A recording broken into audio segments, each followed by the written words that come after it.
Angel Canino's second award in AVC, Gia Morado back-to-back Best Setter awardee, at Del Palomata nanampal ng mga bashers, panalo ng Best Middle Blocker sa AVC Nation Cup. Alas Pilipinas bags the historic silver medal.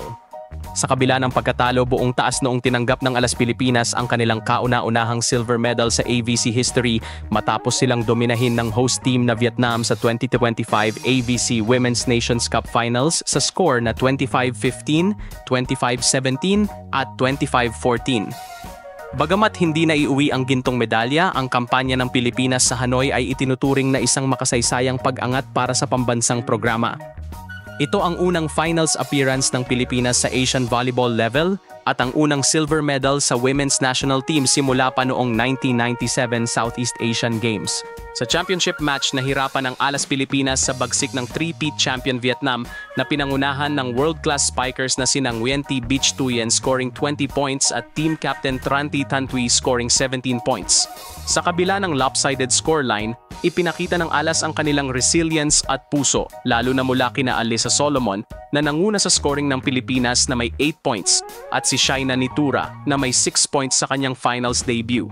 Bagamat hirap pigilan ang offensive firepower ng Vietnam, ang pinakitang composure ng Pilipinas sa mga crucial rallies, gaya ng mga atake ni Ea Laure, Bella Belen at Fifi Sharma, ay sumalamin sa malaking pag-usbong ng programa ni Coach De Brito. Kasabay ng silver medal finish, 3 Alas Stars ang binigyang parangal sa closing ceremonies ng AVC, Gia de Guzman, second-time best setter, si Kapitan ay muling nagningning sa kanyang playmaking, na nagtala ng 24 excellent sets sa preliminary round at naging ikatlong pinakamahusay na setter ng torneo. Ang award na ito ay kanyang pangalawa sa AVC, isang patunay ng kanyang consistency at leadership.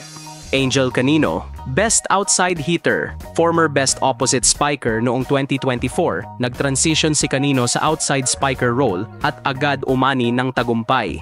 Nakapagtala siya ng 74 total points mula sa 62 attacks, 7 blocks at 5 aces, averaging 12.33 points per match sa loob ng 6 na laro. Del Palomata, Best Middle Blocker, tinuldukan ni Palomata ang mga pagdududa sa kanya matapos mapabilang sa tournament's Best Middle Blockers.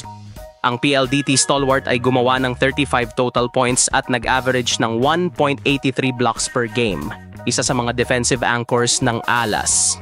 Bukod sa team title, winalis ng Vietnam ang ilang major individual awards, Nguyen Thi Bich Thuyen, Most Valuable Player at Best Opposite Spiker. Tran Thi Thanh Thuy, Second Best Outside Hitter. Nguyen Can Giang, Best Libero. Samantala, nakuha ng Chinese Taipei's Can Ko Hui ang First Best Middle Blocker Award matapos pangunahan ang kanyang koponan sa bronze medal finish kontra Kazakhstan. Sa kabila ng straight sets loss sa finals, ang kwentong isinulat ng Alas Pilipinas sa AVC ay kwento ng pagbangon, determination at pag-abot sa bagong taas ng women's volleyball sa bansa.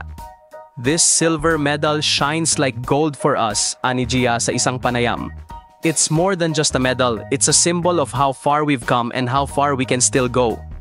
Mula sa mga nail-biting games sa preliminary round hanggang sa 5-set thriller laban sa Chinese Taipei sa semis, at ngayon, isang silver medal finish sa pinaka-prestihiyosong AVC stage, ang Alas Pilipinas ay isa ng tunay na puwersa sa Asia. Matapos ang matagumpay na kampanya sa AVC, inaasahang magpapatuloy ang momentum ng Alas Pilipinas sa mga susunod na international tournaments tulad ng SEA Games at Asian Games kung saan ang bagong target ay makamit ang ginto.